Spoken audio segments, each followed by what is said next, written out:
your job as chief interpreter. What are you here to do? Yeah, when I came here in '72, the Riverway was, they had studied the Riverway and they found out it did need an interpretive specialist, someone to reflect the park to the visitor, so that the visitor could float the river and could understand it a little bit more, both the natural and the human history of the area. We came in and we developed a number of programs, demonstrations such as sorghum making, whiskey making, grinding corn at the alley mill, and all of these were to reflect some segment of Ozark culture, mainly through the personal services of an Ozarkian. There were other media that we did try to reflect the natural history and human history of the area through wayside exhibits at the springs. We did the natural history. We had exhibits at the alley mill, which more or less presented just as a collage effect some of the more specific things, the milling industry, the timber industry, all the different pictures that put together what we call today the Ozark culture. After being here for a few years, I don't think a person can understand the area until they've been in it for a while, and this is something you don't find in too many Park Service areas. In other areas where I worked, I've only been in, I was at Everglades, say, for 2 years, Washington, D.C. for 2 years. At Ozarks, I've been here about 8 years. You come in first, you react pretty fast because you're told a job has to be done. Later on, you come in and after a few years and you sit back and you wonder, what is the final goal, and you more or less analyze the process in which you do get to that goal. After 8 years, I've been here since 1972, I can sit back and look at the Riverway through my own world, and I think it's made some gain, in some ways it's slowed down. Initially, the Riverway was to come in and preserve the life-giving system of the water and the land adjacent to the Riverway. Some of the people, the local people, Chamber of Commerce, tourists, they liked this. They thought, well, if we can preserve it, it'll be just like the Smokies, it'll be like Yellowstone, it'll be like the other parks, and bring more people in.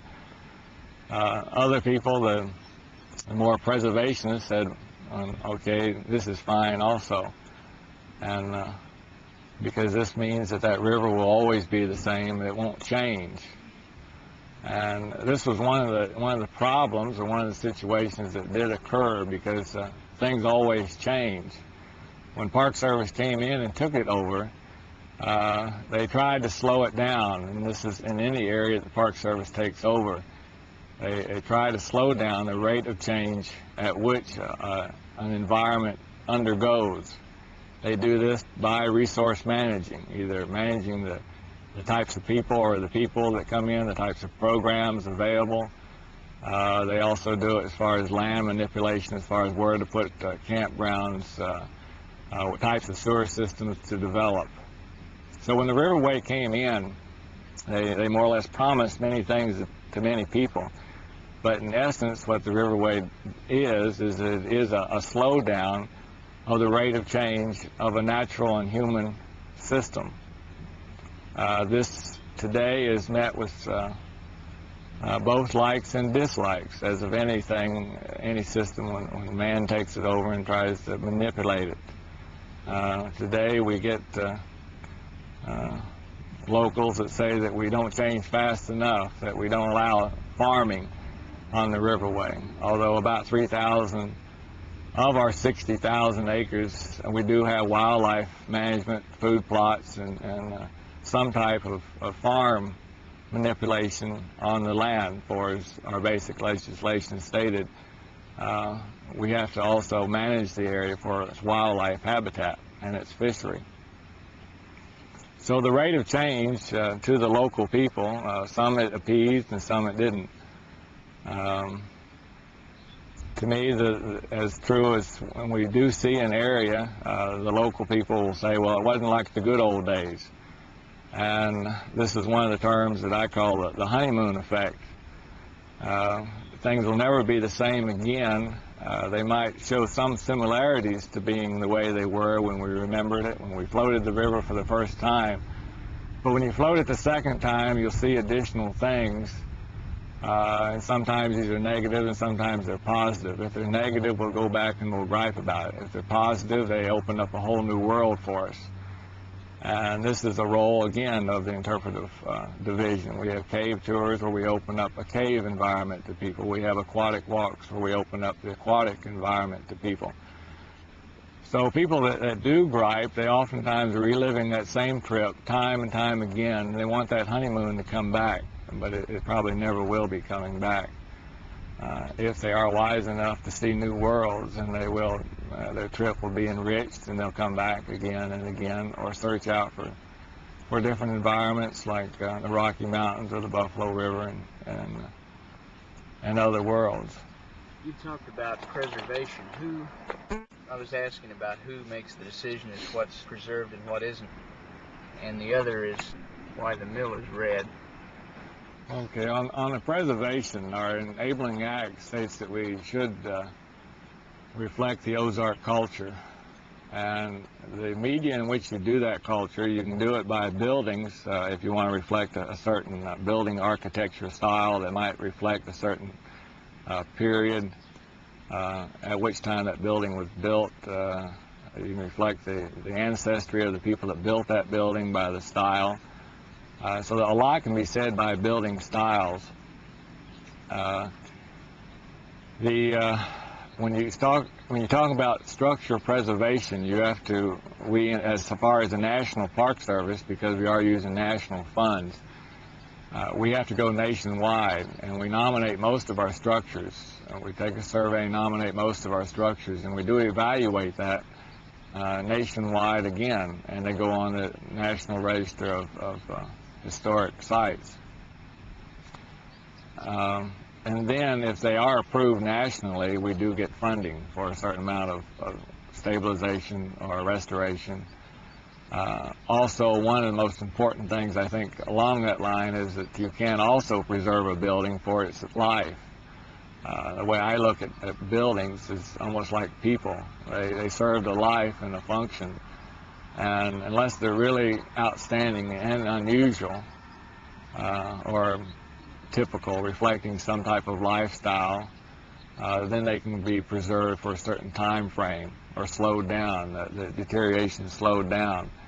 But buildings are a lot like people, and they should be honored in that they had a life and a death.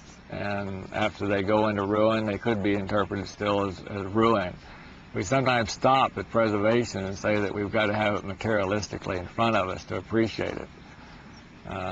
As far as historic, reflecting of historic culture, I think we can get as much out of a reading out of an old diary or an old soldier's log, as well as seeing a reenactment of that battle or an encampment in which that soldier is standing. So I think sometimes we sell ourselves short, and we sell the American public short. And if they do have an imagination, and they can imagine from a line drawing what a building looks like, and they appreciate by seeing the full cycle of a building, by looking at it in ruin. They know that it was born for a reason and served a useful purpose, and it died, and so let's honor it that way. The mill, the alley mill, of course, is probably our most outstanding historic structure on the Riverway. Historically, it was built and painted white, probably just old barn and white paint, or most mills were painted white for its cleanliness, the aspect of cleanliness being with white, and it had green trim.